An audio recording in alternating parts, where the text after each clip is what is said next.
இருந்தனா இப்படி ஆயிட்டேன், எப்படி இருந்தனா இப்படி ஆயிட்டேன், எப்படி இருந்தனா இப்படி ஆயிட்டேன். ஏய் ஆப்பிள் ஜூஸ் குடா.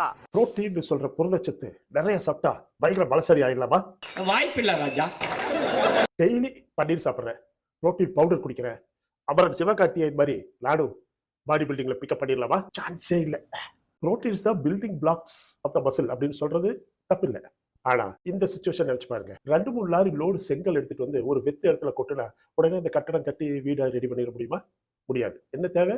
சித்தாளு, மேசன்னு சொல்லி ஒரு பெரிய டீமே தேவை. அப்படிப்பட்ட ஒரு டீம் தான் உங்க உடம்பு நீங்க கட்டுறதுக்கும் உங்களுக்கு உடற்பயிற்சி தேவை, நல்ல தூக்கம் தேவை, சாப்பாடு தேவை, எல்லாமே சேரணும். உடற்பயிற்சி செய்யும் போது நம்ம தசைகள் வந்து அங்கங்க சின்ன சின்னதா கிழிஞ்சிரும். அந்த கிழிஞ்சு போன சதைகளை ரிப்பேர் பண்றதுக்கு நம்ம சாப்பிட்ற புரோட்டீன்ஸ் அது ஹெல்ப்ஃபுல்லா இருக்கும். அந்த புரோட்டீன்ஸ் வந்து அந்த கிழிஞ்சு போன சதைகளை தைச்சு எக்ஸ்ட்ராவா புரோட்டீன் நிறைய சேர்ந்து நம்மளுடைய தசைகள் வந்து வலுப்பெறும். அதனால எந்த ஒரு கடினமான உழைப்போ இல்லாம, உடற்பயிற்சியோ இல்லாம வெறும் புரோட்டீன்ஸ் மட்டும் நிறைய எடுத்துக்கிட்டோம்னா அது கொழுப்பா தான் கடைசியில மாறுமே ஒழிய மசில் மசா டெவலப் ஆகாது. அர்த்தமாயிருந்தா ராசா?